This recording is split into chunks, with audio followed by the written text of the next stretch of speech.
Shalom dan selamat pagi. Kita bersyukur hari ini Tuhan beri kepada kita kehidupan. Mari kita berdoa sebelum kita menjalani kehidupan kita hari ini.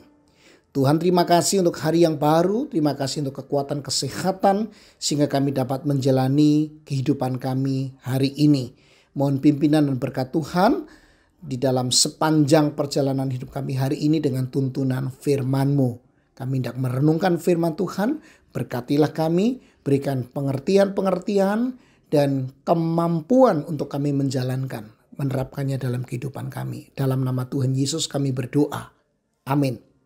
Bacaan kita hari ini dari 1 Tawari pasal 27. Saya akan membacakan hanya ayat 1 saja. Demikian.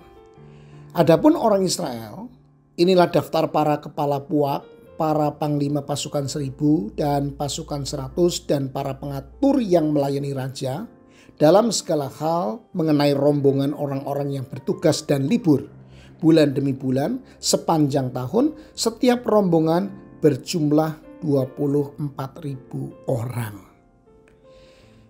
Bapak Ibu Saudara, 1 Tawari 27 mengisahkan tentang pembagian tugas dan tanggung jawab di dalam kerajaan Daud. Dalam pasal ini kita dapat melihat pentingnya manajemen yang efektif dalam pelayanan. Meskipun kisah ini berkaitan dengan pengaturan pemerintahan kerajaan, prinsip-prinsip yang terkandung di dalamnya juga dapat kita aplikasikan dalam berbagai aspek pelayanan di zaman modern ini. Ada beberapa hal. Yang pertama, pentingnya struktur dan organisasi. Kita melihat bagaimana Daud mengatur para kepala pasukan, para pemimpin sukunya, para bendahara, dan pejabat-pejabat penting lainnya. Hal ini menunjukkan bahwa dalam pelayanan, memiliki struktur yang jelas dan organisasi yang baik sangatlah penting.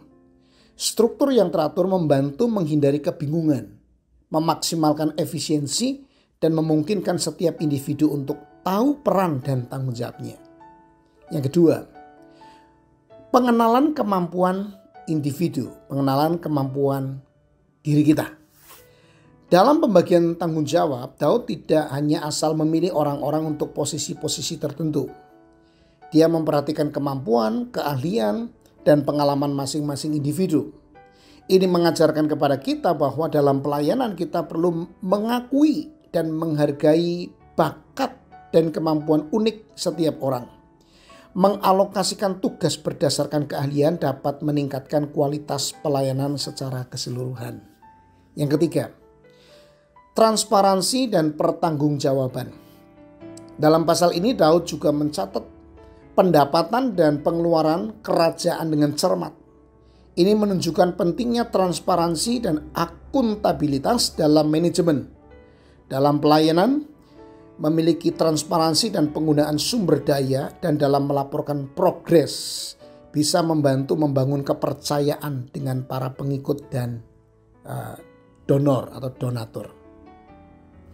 Yang keempat, koordinasi dan kolaborasi. Daud mengatur pasukan-pasukan dan berbagai kelompok kerja dalam kerajaannya.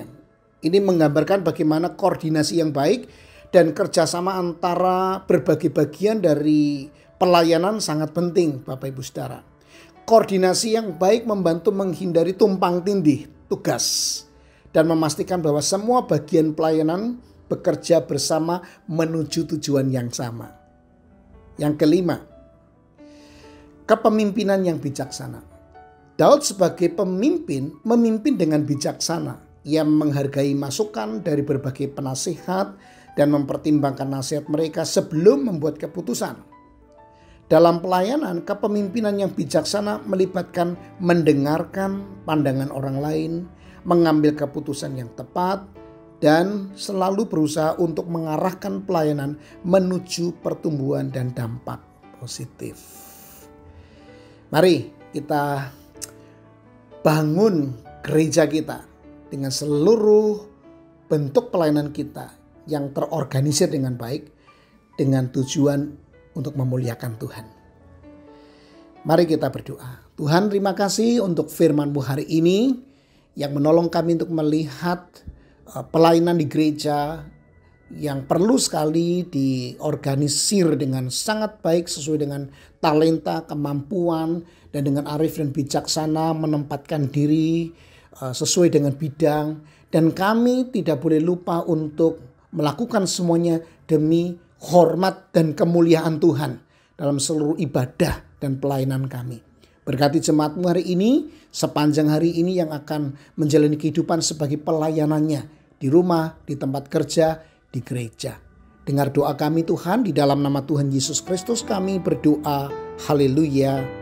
Amin.